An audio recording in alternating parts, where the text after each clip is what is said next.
Hello दोस्तों।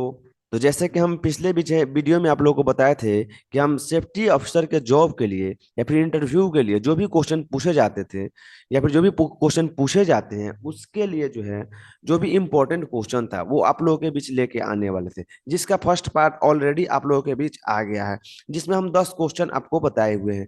फिर जो है हम इसका अगला पार्ट आप लोगों के बीच लेकर के आ गए हैं। टोटल हम जो है आपको 100 क्वेश्चन देने वाले हैं पूरे सेफ्टी के सिलेबस से। अगर आप इस 100 क्वेश्चन को अगर आप स्टडी कर लेते हैं तो आप किसी भी सेफ्टी इंटरव्यू में जो है आपको निराश होने की आवश्यकता नहीं पड़ेगी। ठीक है दोस्तों। तो हम फिर से ये आपका जो है 11 नंबर जो क्वेश्चन है इसको डिस्कस करते हैं। ठीक है। तो अगर आप इंटरव्यू देते हैं तो वहां से इंटरव्यूअर जो है वो आपसे पूछ सकता है what is positive safety culture, कि पॉजिटिव सेफ्टी कल्चर क्या होता है। ठीक है दोस्तों। वहां पे आपसे पूछा जा सकता है कि पॉजिटिव सेफ्टी कल्चर क्या है, आप बताइए। तो वहां पे आप कह सकते हैं, पहले तो आपको सेफ्टी कल्चर का उसका डिफिनेशन बताना पड़ेगा। तो बताइएगा, a safety culture is defined as the way in which safety is manage in a workplace. मतलब सेफ्टी कल्चर क्या है जी, कि कैसे जो है कार्यस्थल पर सुरक्षा को मैनेज किया जा रहा है। ठीक है जी। किस तरीके से मैनेज किया जा रहा है तो उसको हम लोग कहेंगे सेफ्टी कल्चर। ठीक है जी। जैसे आप लोग एग्जांपल लीजिए, आप लोग कहते हैं कि जो है कि फलना जगह का क्या है जी, कल्चर ठीक नहीं है। मतलब क्या है जी, वहाँ का जो है माहौल ठीक नहीं है, वहाँ पे लोगों का सोचने का तरीका ठीक नहीं है। पूरा जो वहाँ का ग्रुप ऑफ पीपुल का जो है वे क्या है जी, खराब है। ठीक है जी, सही नहीं है।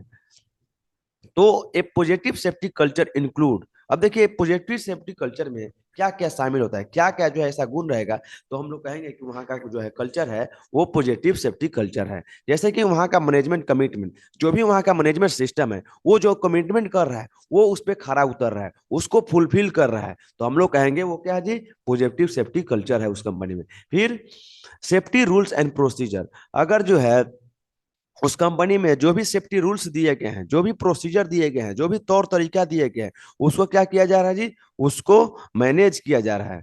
ठीक है जी, उसको क्या जी, फॉलो किया जा रहा है, तो हम लोग कहेंगे वहां पे पॉजिटिव सेफ्टी कल्चर है। सेफ्टी प्लानिंग, सुरक्षा के लिए हम लोग पहले से ही प्लानिंग कर रहे हैं, है ना जी, कि अपने साइट में किसी भी प्रकार का दुर्घटना ही नहीं हो, तो वहां भी कहेंगे उसको पॉजिटिव सेफ्टी कल्चर है। ठीक है जी।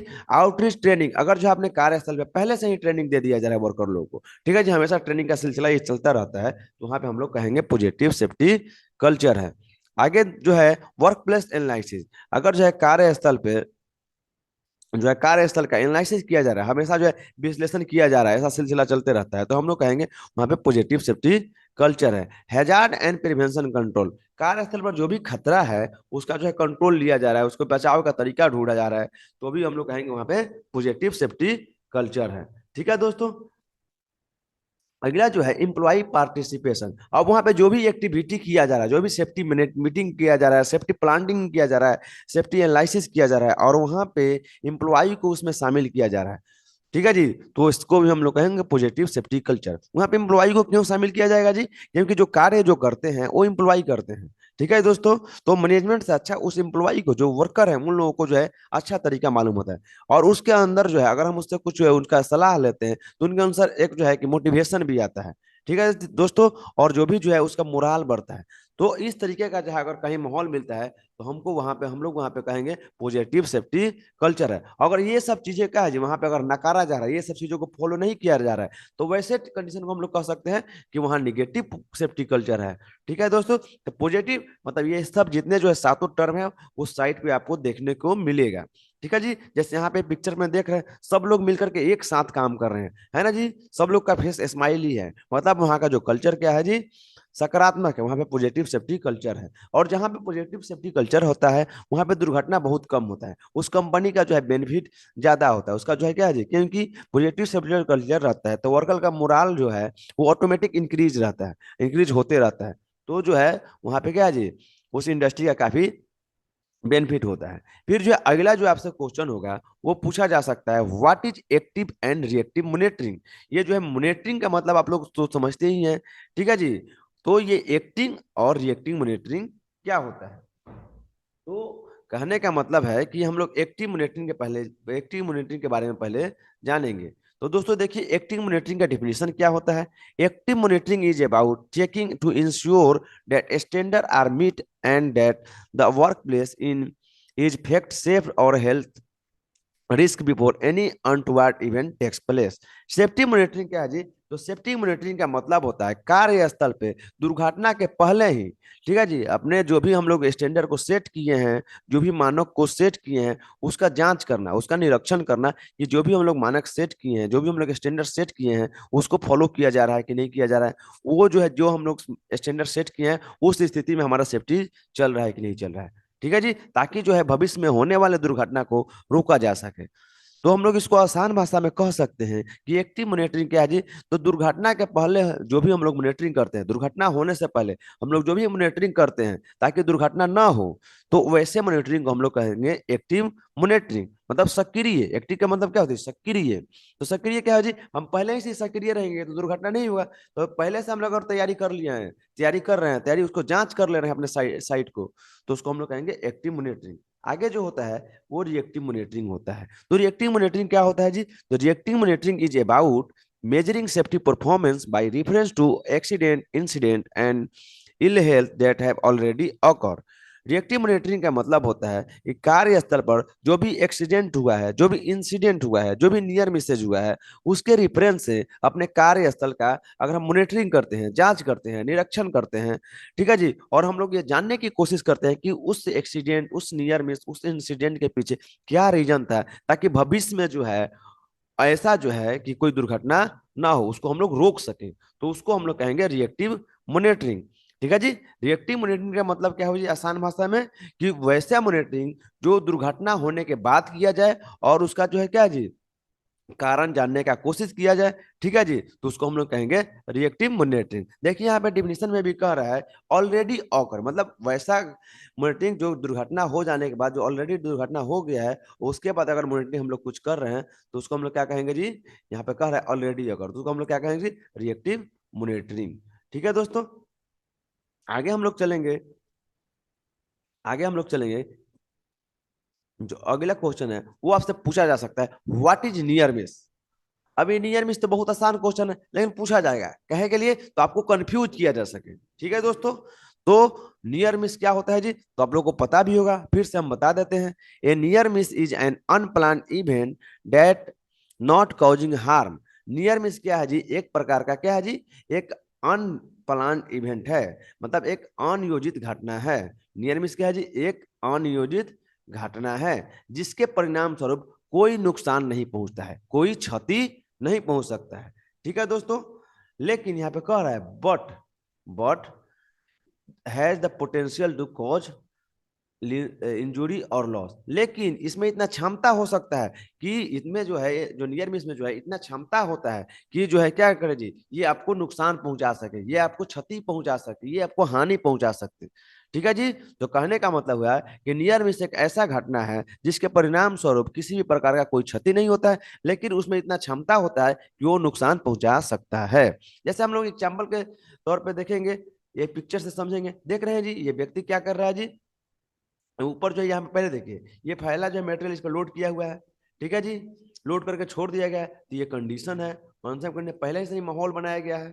ठीक है जी, ये क्या है जी? ये सब जानते हैं कि ये लोग, जो व्यक्ति जो है, ये जान रहा है कि यहाँ पे दुर्घटना हो सकता है। ये लोग जो है जान रहा है कि यहाँ पे हम जाएंगे तो ये मटेरियल हमारे ऊपर गिर सकता है, लेकिन इसको जानते हुए भी यहाँ पे जाकर के ये लोग क्या कर रहे हैं जी? बातचीत कर रहे हैं। तो ये क्या है जी? कॉन्सेप्ट एक्ट है।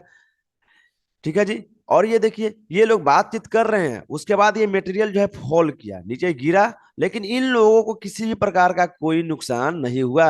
ये लोग बाल बाल बच गए हैं। ठीक है जी, तो यही कह रहा था यहाँ पे, जो ये आपका डिफिनेशन जो कह रहा है, unplanned event that not have causing to harm, मतलब ये तो है अनचाहा हुआ। ये लोग कभी इसका योजना नहीं बनाया था कि ये गिरेगा, लेकिन गिर गया। गिर गया ना? गिर गया, तो क्या जी? नॉट कॉजिंग टू हार्म, इन लोगों को कोई नुकसान भी नहीं पहुंचाया, तो इसलिए हम लोग इसको क्या कहेंगे जी? Near miss. ऊपर से गिरा लेकिन इन लोगों को नुकसान नहीं पहुंचाया, तो हम लोग इसको नियर मिस कहेंगे। लेकिन ये भी चीज है पोटेंशियल टू कॉज इंजुरी, लेकिन ये इन लोग का इंजुरी पहुंचाने का कारण बन सकता था अगर इन लोग के ऊपर गिर जाता, तो इसमें इतना शक्ति था कि इसके ऊपर गिर जाएगा तो इन लोगों को नुकसान पहुंचा सकता था, तो इसलिए हम लोग इसको क्या कहेंगे जी? नियर मिस कहेंगे। अगला में देखिए, इन लोग के ऊपर गिर गया है, ऊपर जो है मटेरियल जो है गिर गया है, तो क्या है जी? तो इसको हम लोग कहेंगे एक्सीडेंट कहेंगे, क्योंकि आपको पता है कि एक्सीडेंट का एक ऐसा घटना है जिसका परिणाम स्वरूप क्या होता है जी? क्षति होता है, हानि होता है, लॉस होता है। तो लॉस इसमें हो गया, व्यक्ति का जान चला गया, तो उसको हम लोग एक्सीडेंट कहेंगे। ठीक है दोस्तों, तो इस तरीके से आपसे क्वेश्चन पूछा जा सकता है। अगला जो है आपसे क्वेश्चन क्या पूछा जाएगा, तो अगला जो क्वेश्चन आपसे पूछा जा सकता है, अगला क्वेश्चन को हम लोग अगला क्वेश्चन की तरफ चलते हैं। अगला क्वेश्चन जो आपसे पूछा जा सकता है, बहुत ही इंपॉर्टेंट क्वेश्चन है। ठीक है जी, अगर आप केमिकल प्लांट में जाते हैं, आप फार्मा इंडस्ट्रीज में जाते हैं, आप मैन्युफैक्चरिंग इंडस्ट्री में जाते हैं, ठीक है दोस्तों, तो वहां पे ये क्वेश्चन जो है बहुत ही पूछा जाने वाला है, बहुत फेमस क्वेश्चन है वहाँ का। ठीक है जी, एक्चुअली मैं भी जो है कि जॉब इंटरव्यू दिया था, तो वहाँ पे ये क्वेश्चन हमसे पूछा गया था। ठीक है जी, हम एक फार्मा कंपनी में इंटरव्यू दिए थे, बहुत ही फेमस कंपनी था, तो वहाँ पे ये क्वेश्चन हमसे पूछा गया था। तो वहां पे आपसे पूछा जा सकता है कि व्हाट इज एमएसडीएस। ठीक है जी, तो पहले तो आपको पता होना चाहिए कि एमएसडीएस होता क्या है। ठीक है जी, तो अगर जिसको एमएसडीएस पता है वो अपना जो है कमेंट कर सकता है। तो यहाँ पे जो एमएसडीएस का जो फुल फॉर्म होता है वो होता है material safety data sheet. Material safety data sheet. ठीक है दोस्तों, तो ये मटेरियल सेफ्टी डेटा शीट होता क्या है इसके बारे में जानेंगे। A material safety safety data sheet is a document that contain information on potential hazard and how to work safely with chemical product। मतलब मटेरियल सेफ्टी डेटा शीट क्या है जी, मटेरियल सेफ्टी डेटा शीट ये क्या है जी, एक प्रकार का document होता है डेट कंटेन इंफॉर्मेशन, जिसमें क्या होता है, जिसमें कुछ इंफॉर्मेशन होता है। ठीक है जी, जिसमें जो है उस मटेरियल में जो है जो भी जो है खतरा है, जो भी जो है खतरा है उसके बारे में उसमें इंफॉर्मेशन दिया रहता है, जो भी उसमें क्षमता वाला खतरा है उस डेटा शीट में इंफॉर्मेशन दिया रहेगा। ठीक है जी, एंड है हाउ टू सेफली वर्क, और कैसे उसको सुरक्षित जो है उस पर काम करना है, उसको वर्क करना है उसके साथ, वो भी दिया जाएगा। तो वैसे डॉक्यूमेंट को हम लोग क्या कहेंगे जी, एमएसडीएस। कहने का मतलब हुआ कि मटेरियल सेफ्टी डेटा शीट एक प्रकार का डॉक्यूमेंट होता है जिसमें जो भी जो मटेरियल रहता है उससे रिलेटेड सेफ्टी टर्म दिया रहता है और कैसे उसको सुरक्षित हैंडल करना है, तो उसको हम लोग कहेंगे material deputy safety data sheet. जैसे आप कोई जो है कि केमिकल खरीदिएगा, पेंट खरीदिएगा, तो उस पर क्या रहता है जी, देखिए इस तरीके का है जी, आपको पिक्चर दिखाते हैं। इस तरीके का क्या क्या रहेगा जी उसमें, आपको इस तरीके का देखिए, इसमें देखिए पेपर का चिपकाया हुआ रहता है, तो जो ये जो होता है इसी को हम लोग बोलते हैं मटेरियल सेफ्टी डेटा शीट। ठीक है जी, ये आपको जो है अच्छा लगने के लिए नहीं बनाया रहता है, ये क्या है जी, ये मटेरियल सेफ्टी डेटा शीट है, ये आपके सुरक्षा के लिए है। जैसे कि देखिए इसमें क्या खतरा है जी, यहाँ पे कह रहे हैं जी इसके खतरा के बारे में बताया जाएगा, उसमें लिखा रहेगा, यहाँ पे कह रहा है। तो इसमें क्या खतरा है, यहाँ पे देखिए लिखा है कि यहाँ पे देख रहे हैं जी हजार्ड मटेरियल, हजार्डियस मटेरियल, ये क्या है जी, खतरनाक मटेरियल है। ठीक है जी, क्या क्या नहीं करना है, क्या क्या कैसे करना है, ये उसमें पूरा डिटेल आपको मिलेगा। ठीक है जी, कब इसको यूज करना है, किस मटेरियल के साथ इसको यूज नहीं करना है, तो टोटली ये सब डिटेल कौन देता है जी, तो मटेरियल सेफ्टी डेटा शीट। ठीक है जी, जब इंडस्ट्री में भी जाइएगा तो देखिएगा जो भी बड़ी बड़ी पाइपलाइन गई होगी, बड़ी बड़ी केमिकल की बीकर होगी, तो वहां पे उस पर लिखा रहेगा, तो आपको काम करने से पहले उसको पढ़ लेना है कि वो केमिकल कह क्या रहा है। ठीक है जी, तो उससे आपको क्या होगा जी, किसी भी प्रकार का नुकसान नहीं होगा, वो मटेरियल जो है आपको किसी भी प्रकार का नुकसान नहीं पहुंचाएगा। अगला क्वेश्चन जो आपसे पूछा जा सकता है, व्हाट इज फायर। बहुत ही फेमस क्वेश्चन है। ठीक है जी, किसी मैन्युफैक्चरिंग प्लांट के लिए, किसी फार्मा इंडस्ट्री के लिए, किसी रिफाइनरी इंडस्ट्री के लिए, और बहुत आसान भी है। ठीक है जी, तो सब लोगों को पता है जी केमिकल रिएक्शन क्या होता है। तो जो केमिकल रिएक्शन है वहां पे कह सकते हैं फायर, सॉरी, फायर क्या है, तो वहां पे कह सकते हैं fire is a chemical reaction of heat fuel and oxygen. Fire जो क्या है जी, एक प्रकार का केमिकल रिएक्शन है जो क्या किसके बीच होता है, तो हीट, आपका उष्मा, फ्यूल मतलब आपका जो भी जो है ईंधन, एंड ऑक्सीजन जो भी गैस हो गया, तो ये तीनों के बीच में जो केमिकल रिएक्शन होता है उसको हम लोग फायर कहते हैं। ठीक है जी, जैसे यहाँ पे पिक्चर में देखिए, यहाँ पे क्या है जी, आपका ऑक्सीजन है, यहाँ पे क्या है जी, हीट है, और यहाँ पे क्या है जी, फ्यूल है, ये तीनों मिला, तीनों के बीच में केमिकल रिएक्शन हुआ, तब जाकर के अपना फायर स्टार्ट हुआ। ठीक है जी, यहाँ पे एक और क्वेश्चन का यहाँ पे यहीं पे जवाब मिल जाइएगा। ठीक है जी, आपसे पूछा जा सकता है व्हाट इज फायर ट्रिंगल। ठीक है जी, तो आपको पता है ट्रेंगल का मतलब होता है त्रिभुज, त्रिभुज का मतलब उसमें तीन भुजा होगा। ठीक है जी, तो जब इसमें फायर लगा दिया गया तो आग का त्रिभुज क्या हुआ, तो देख रहे हैं कि आग को जलने के लिए तीन चीजों की आवश्यकता है, तो जब ये तीनों चीज मिलेगा तो हम लोग क्या कहेंगे, इसको फायर ट्रेंगल है। फायर ट्रेंगल में क्या होता है जी, हीट, फ्यूल और ऑक्सीजन होता है। ठीक है जी, फिर आपसे पूछा जा सकता है कि आग लगने के लिए क्या क्या आवश्यक है। ठीक है जी, इंटरव्यूअर आपसे कंफ्यूज करने के लिए हमें पूछता है कि आग लगने के लिए क्या क्या आवश्यक है, तो आप कहते हैं कि हीट, फ्यूल और ऑक्सीजन होगा तो आग लगेगा। ठीक है जी, एकदम सिंपल है, आप भी सही बोल रहे हैं। लेकिन इंटरव्यूअर पूछेगा कि क्या बताइए कि हम आपको जो है ये जो आप चेयर चेयर पे बैठे हैं, ठीक है जी। अगर आपको जो है ये क्या है जी, आपका फ्यूल का स्रोत हो गया और ऑक्सीजन वायुमंडल में है, और हम एक माचिस दें या फिर एक नॉर्मल जो है माचिस की तिल्ली दें, तो क्या आप बेंच को, डेस्क को, चेयर को जला सकते हैं? ठीक है दोस्तों, वो जलेगा जी? आप ही बताइए, नहीं जलेगा। तो फिर वो कह सकता है कि बताइए, आपने तो कहा कि तीनों मिलेगा तो वो आग जलेगा, लेकिन वहां पर जला नहीं, क्यों नहीं जल रहा है जी? तो इसका क्वेश्चन आपसे पूछा जा सकता है, ऐसे कंफ्यूज किया जा सकता है। तो आपको कहना पड़ेगा कि हीट, फ्यूल, ऑक्सीजन क्या है, तीनों को मिलने से तो आग लगता है, लेकिन कब लगता है? जब तीनों के बीच में ये केमिकल जो रिएक्शन ये कहा जा रहा है, ये केमिकल रिएक्शन जो है ये होगा, तभी जाकर के आग लगेगा। और ये केमिकल रिएक्शन कब होगा जी? तो जब तीनों पर्याप्त मात्रा में मिलेगा, तब जाकर के केमिकल रिएक्शन होगा और आग लगेगा। ठीक है जी। तो इस तरीके से वहां पे आप जो है घबराना नहीं है, आराम से जवाब देना है। ठीक है जी। थोड़ा सा माइंड का इस्तेमाल करना है और आराम से जवाब जो है देना है। ठीक है जी। अभी क्या है जी, जब यहाँ पे फ्यूल का बात हो रहा है, तो जो भी जो नए वो लड़के रहते हैं, जो पढ़ाई वगैरह ठीक ठाक से नहीं किए हैं, वो हमें बताते हैं फ्यूल मतलब तेल। लेकिन नहीं, जो भी ज्वलनशील पदार्थ है वो सब फ्यूल के कैटेगरी में आएगा। आपका पेपर हो गया, लकड़ी हो गया, कार्डबोर्ड हो गया, केरोसिन हो गया। ठीक है दोस्तों, तो ये सब क्या जी, फ्यूल के स्रोत में आएंगे। जैसे एलपीजी हो गया। अगला जो क्वेश्चन आपसे पूछा जाएगा, वो पूछा जा सकता है, what is the common cause of fire? मतलब फायर का क्या है, साधारण कारण क्या हो सकता है? कहीं भी आग लगने का जो है वो साधारण कारण क्या हो सकता है? ठीक है जी। तो देखिए, आग लगने का जो कारण होता है वो बहुत सारे कारण होता है, लेकिन इस क्वेश्चन को आपको माइंड को टेस्ट करने के लिए पूछा जाता है। अब मान के चलिए कि आपको ये क्वेश्चन पूछा गया और आप सोचने में 2 मिनट लगा दिए, इसका मतलब क्या है जी, आपके पास एक्सपीरियंस नहीं है, आपके पास नॉलेज नहीं है। तो इसको माइंड को टेस्ट करने के लिए पूछा जा सकता है। तो यहाँ पे जो भी कॉज आपको दिमाग में मतलब आए, उसको बता दीजिए। ये नहीं कि जो हम बता रहे हैं इसी को बताना है, जो भी आपको मेजर कॉज दिखे उसको बता दीजिए। तो कह सकते हैं, there are 5 most common causes of fire. जैसे कुकिंग, मतलब खाना बनाने से आग लग सकता है, जो भी हम लोग खाना बनाने की प्रक्रिया करते हैं। हीटिंग, अगर हम कोई हीटिंग ऑपरेशन कर रहे हैं, तो वहां भी क्या होता है जी, आग लग सकता है। इलेक्ट्रिकल, इलेक्ट्रिक से भी आग लगता है, आपको पता है इलेक्ट्रिक फायर का एक मेन स्रोत है। स्मोकिंग, धूम्रपान करने से भी क्या होता है जी, आग लगता है। कैंडल, हम लोग कैंडल जलाते हैं, उससे भी आग लग सकता है। तो क्या जी, ये आग लगने का क्या है जी, कॉमन कॉजेज है, ये साधारण कारण है। ठीक है जी, आराम से बता सकते हैं। तो वहां पे जो भी 5 कारण आपको दिखाई दे वो आप बता दीजिए।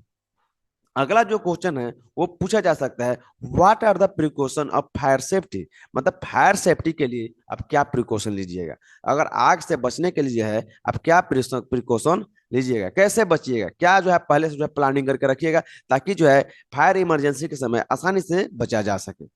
तो वहां पे आप कह सकते हैं, a good fire safety precaution that you should follow includes, जो है सुरक्षित जो है एक अच्छा जो है फायर सेफ्टी प्रिकॉशन के लिए, एक अच्छा तरह से जो है फायर सेफ्टी प्रिकॉशन में हम लोग निम्नलिखित टर्म को इंक्लूड करेंगे। ठीक है जी। तो पहला क्या करेंगे, इमरजेंसी प्लानिंग। हम लोग पहले से प्लानिंग करके रखेंगे कि आपातकालीन स्थिति में या फिर जब फायर इमरजेंसी हो तो उसको कैसे हैंडल करना है, इसका पहले ही हम लोग वो अपना एक क्या जी, एक अपना डाटा तैयार कर लेंगे कि जब आग लगेगा तो ऐसे हम लोग को बुझाना है, ऐसे अलार्म प्रेस करना है, ऐसे लोगों को यहाँ निकलना है, ऐसे एम्बुलेंस की व्यवस्था करना है। ये सब हम लोग पहले से ही प्लानिंग करके रखेंगे। ठीक है जी। दूसरा क्या करेंगे जी, fire alarm and fire detector. अपने साइट पे, अपने कार्यस्थल पे क्या करेंगे जी, फायर अलार्म और फायर डिटेक्टर का क्या करेंगे जी, इंस्टॉलेशन करेंगे, ताकि आग लगने के के समय हम लोग को तुरंत क्या है जी, अलार्म मिल जाए, तुरंत इंडिकेशन मिल जाए। ठीक है जी। तीसरा क्या कर सकते हैं जी, इमरजेंसी एस्केप रूट। ठीक है जी, आग से बचाव के लिए हम लोग आपातकालीन स्थिति में कंपनी से बाहर निकलने का जो रास्ता होता है, एस्केप रूट का मतलब होता है बाहर निकलने का जो रास्ता होता है, उसको हम लोग तैयार करके रखेंगे। चौथा जो है पॉइंट है, वो है एक excavation of displace evacuation of disable person. जो भी जो यहाँ पर अपंग व्यक्ति है, उसको भी निकालने के हम लोग प्रोसीजर बना करके रखेंगे। ठीक है जी, कैसे उसको बाहर निकालना है, व्हील चेयर जो होता है वो सबका अरेंजमेंट हम लोग को रखेंगे। क्या होता है, ज्यादातर कंपनी में क्या है जी, फिजिकल डिसेबल वर्कर भी काम करते हैं, और जब फायर इमरजेंसी होता है तो वहाँ पे जो भी सारे लोग हैं वो निकल जाते हैं, और लेकिन जो भी जो है डिसेबल वर्कर होते हैं वो नहीं निकल पाते हैं, तो उनको निकालने की जो है कि वहाँ पे फैसिलिटी होना चाहिए। पांचवा जो उसका टर्म होगा, फायर एक्सटिंग्विशर, हम लोग आग को बुझाएंगे। तो ये क्या है जी, कॉमन फायर प्रिकॉशन सिस्टम हो गया। ठीक है जी, इस तरीके से हम लोग आग पे प्रिकॉशन ले सकते हैं। चौथा जो आपसे क्वेश्चन पूछा जा सकता है, define classification of fire and material end of fire extinguisher type. मतलब जो है आग के प्रकार को आप क्या करें जी, डिफाइन कीजिए, आग कितने प्रकार के होते हैं। ठीक है जी। कि आग लगने वाला जो मटेरियल होता है वो कितने प्रकार का होता है, या फिर फायर एक्सटिंग्विशर कितने टाइप का होता है, और उसमें कौन सा फायर एक्सटिंग्विशर इस्तेमाल होगा। मतलब किस प्रकार के आग के लिए किस प्रकार के हम लोग फायर एक्सटिंग्विशर का इस्तेमाल करेंगे, और किस प्रकार के जो है कि उसका मटेरियल लगेगा जलने के लिए, वो होगा तैयार होगा। तो आप बता सकते हैं कि यहाँ पे दिए रहा फाइव टाइप्स ऑफ फायर। जैसे first one, class A fire में क्या हो सकता है जी, solid material such as wood, paper, textile, plastic. मतलब क्लास ए कैटेगरी के फायर फायर में क्या होगा जी, जब आपका सॉलिड मटेरियल से आग लगे, सॉलिड सॉलिड मटेरियल में आग लगा हो, जैसे पेपर में आग लगा हो, वुड में आग लगा हो, कपड़ा में आग लगा हो, प्लास्टिक में आग लगा हो, तो उसको हम लोग कहेंगे कि क्लास ए कैटेगरी का फायर है। और इसके लिए जो सुटेबल फायर एक्सटिंग्विशर होता है वो क्या होता है जी, वाटर होता है। लेकिन दूसरा जो इसका फायर का क्लासिफिकेशन का जो दूसरा पार्ट है वो है क्लास बी टाइप फायर, मतलब लिक्विड फायर। इसको हम लोग लिक्विड फायर भी कहते हैं। जब जैसे पेट्रोल में किसी भी प्रकार के लिक्विड में अगर आग लगा हो तो उसको हम लोग लिक्विड फायर कहते हैं। और जहां पे भी लिक्विड फायर रहता है वहां पे फोम स्प्रे का इस्तेमाल किया जाता है, वहां पे foam spray type fire extinguisher का इस्तेमाल किया जाता है। फिर क्लास सी टाइप फायर, तो क्लास सी टाइप फायर में आता है गैस फायर। ठीक है जी। तो जो भी गैस हुआ उसमें अगर आग लगा, जैसे मीथेन हो गया, प्रोपेन हो गया, एलपीजी हो गया, नाइट्रोजन हो गया, तो किसी भी प्रकार का गैस में आग लगा है तो उसको हम लोग कहेंगे क्लास सी कैटेगरी का फायर है। ठीक है जी। और क्लास सी कैटेगरी के फायर में हम लोग एबीसी या फिर डीसीपी, बोले तो dry chemical powder type fire extinguisher का इस्तेमाल करते हैं। ठीक है जी। तीसरा चौथा जो होता है वो होता है क्लास डी, मतलब मेटल फायर। अगर किसी भी प्रकार के मेटल में आग लगा, आपको पता है कि बहुत सारी मेटल क्या है जी, जलती हैं। जैसे कॉपर हो गया, एल्युमिनियम हो गया, मैग्नीशियम हो गया, ये सब मेटल क्या है जी, जलती हैं।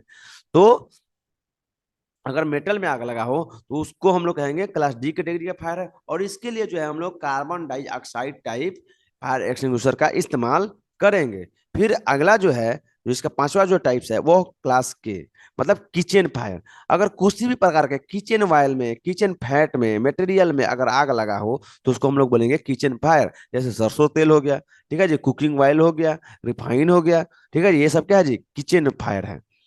तो जब किचन फायर में आग लगता है तो वहां पे हम लोग कहते हैं कि वहां पे जो हम लोग wait chemical type fire extinguisher का इस्तेमाल करते हैं।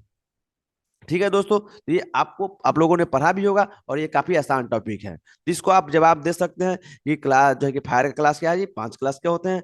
Solid type fire, liquid fire, gas fire, metal fire और किचन फायर। कहीं कहीं जो है एक क्लास ई कैटेगरी का भी फायर मिलता है जिसको हम लोग बोलते हैं इलेक्ट्रिकल फायर। ठीक है जी। वहां पे हम लोग जो फायर एक्सटिंग्विशर का इस्तेमाल करते हैं वो करते हैं कार्बन डाइऑक्साइड, और जो है कि आपका वहां पे ड्राई केमिकल का भी हम लोग इस्तेमाल करते हैं।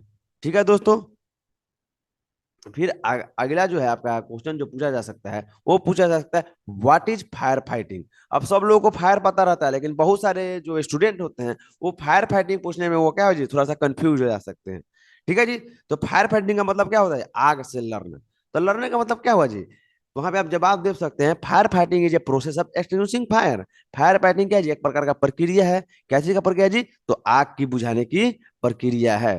ठीक है दोस्तों, ये दो 10 क्वेश्चन रहे। ठीक है, अगला 10 क्वेश्चन जो है फिर हम आगे वाले पार्ट में लेके आने वाले हैं। इस वीडियो में बने रहिए। ये 100 क्वेश्चन पूरा हो जाने के बाद हम एक ऐसा आप लोगों को टिप्स लेकर के बताएंगे, एक ऐसा जो है कि एक टिप्स बताएंगे या फिर एक ऐसा तरीका बताएंगे कि आप जब भी इंटरव्यू में बैठिएगा उसको फॉलो कीजिएगा। तो जो आप सोचिएगा क्वेश्चन जो है इंटरव्यूअर जो है वही क्वेश्चन आपसे पूछेगा। ठीक है दोस्तों। तो जो इंटरव्यू में जो होता है वो बेसिक क्वेश्चन ही पूछा जाता है। हम बार बार बताते हैं कि इंटरव्यू में बेसिक क्वेश्चन ही पूछा जाता है। ठीक है दोस्तों। तो बेसिक क्वेश्चन से ही क्या किया जाता है, उस इंटरव्यूअर जो है वो आपका क्वेश्चन बनाता है। ठीक है जी, पहले से बेसिक क्वेश्चन पूछेगा, फिर बेसिक क्वेश्चन से आपको उसमें क्वेश्चन स्टार्ट करना होता है। ठीक है, तो जो बेसिक क्वेश्चन है उसका आप जवाब इस तरीके से दीजिए कि उसमें कुछ क्वेश्चन ही ना बने। ठीक है दोस्तों, तो अगर जो भी बेसिक क्वेश्चन होता है उसमें आप गड़बड़ाते हैं तो फिर गड़बड़ हो जाएगा। तो फिर से हम लोग मिलते हैं इसके थर्ड पार्ट में।